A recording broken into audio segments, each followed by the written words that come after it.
Hi guys, it's Emily, and today I'm here to talk about 3 books that I read in the latter part of March.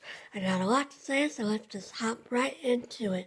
The first book I want to talk about is The Magician's Nephew by C.S. Lewis. This is the 6th book in the Chronicles of Narnia series, which of course I've been working on. This is the book that tells you about the founding of Narnia. You get to meet Diggory and then his friend Polly, and Diggory is staying at his Uncle Andrew's house, and Uncle Andrew is sort of gotten involved in some bad magic stuff, and he finds out how to go to another world, but he's a coward and he doesn't want to go, so he sends the kids instead, and they get into this other world and they meet a witch, and some terrible things happen, and she wants to go see their world. She thinks they're witches too. And so she's like, I want to go see your world. And she sort of tricks them into taking her back to our world, their world. And then this madness happens and other things happen. And in the process of this witch sort of terrorizing our world, Narnia is creating. Aslan comes and creates Narnia, and you get to see the first king and queen of Narnia, and then you get to see how the wardrobe from book 1 was created as well. So it's sort of like setting up Narnia. I would recommend this, of course, if you're reading the series. It gives you a lot of the backstory. You could even start with this book if you want, but I found it more interesting having read the others because you sort of see the connections between the other books. And so I just found it really interesting, and it was a fast read, It's about 200 something pages, and I read it in about 2 days.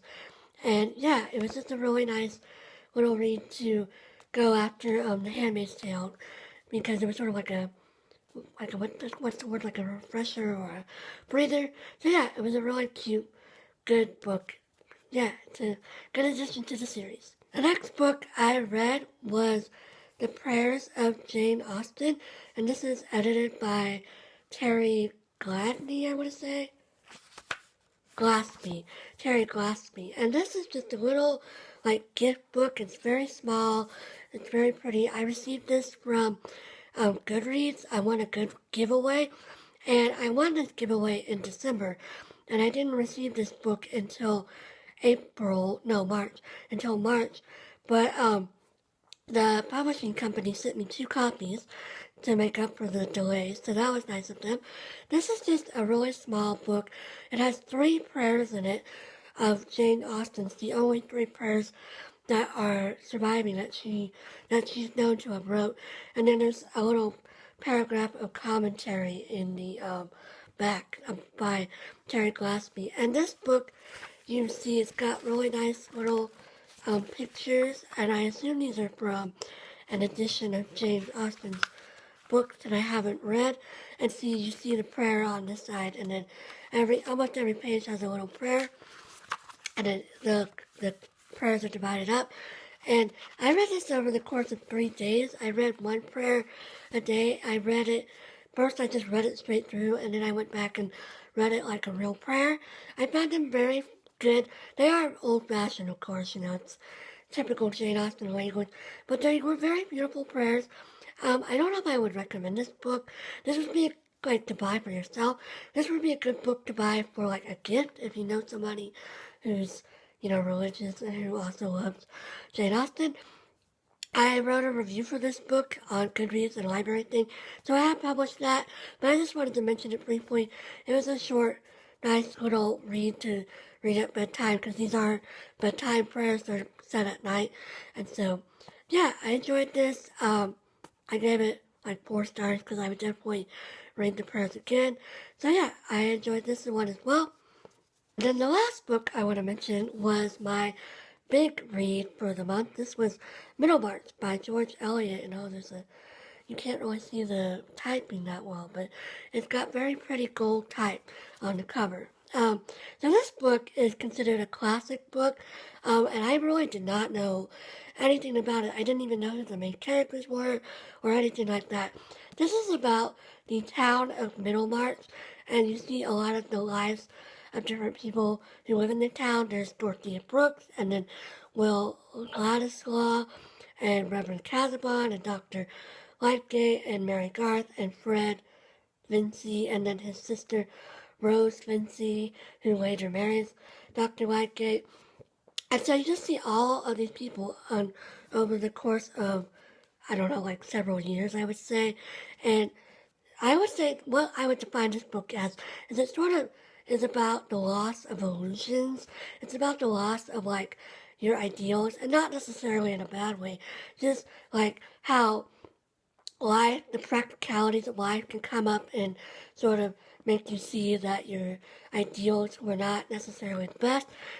We have two cases of marriage in this book where before the marriage, the wife was really excited about getting married, and they thought their marriage was going to be like the best thing that ever happened to them, and that they were going to be like a really great help to their husband and like really help his career and do all that.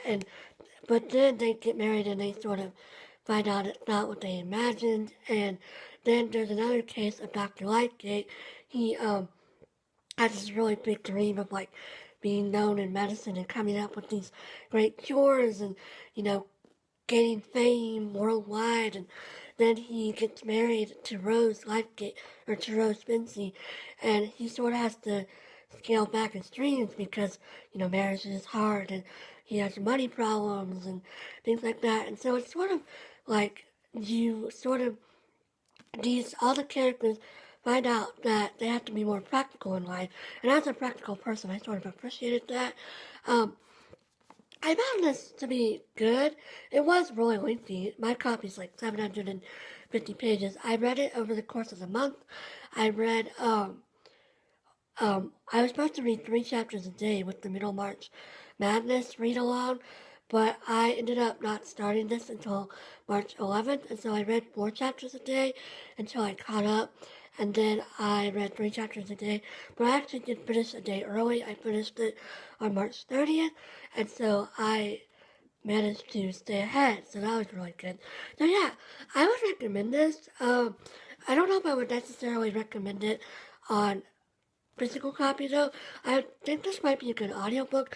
I didn't personally listen to it on audio, but I know that like several other I've watched several reviews of it, and several other people mentioned that they liked the audiobook. So, and then there are a lot of like things that show you what time it was set in. Like there's a lot about the Reform Bill and politics. Dorothea Brooks's uncle, Mr. Brooke, is running for politics, or like running to be the town's council member and things like that. So it's sort of reminded me of Jane Austen, because it's sort of showing you like the smallness of life and like people's immediate problems. There's not much about lofty, you don't see much outside of Middlemarch. And there's like one part where Dorothea goes to Italy, but other than that, the bulk of it takes place in Middlemarch. And so you're just seeing these people's day-to-day lives, and like I said, you're seeing their ideals break down. So it was a really good book. I gave it 4 stars because I could see myself reading this again. And Rebecca Mead, who wrote My Life in Middlemarch, also wrote the intro to this, and she was talking about how she's read it a bunch of times and how it's changed, and how the characters she's related to the most changed depending on where she is in life. And I could see myself reading this again when I was older, just to see if I related to different characters or if different things affected me.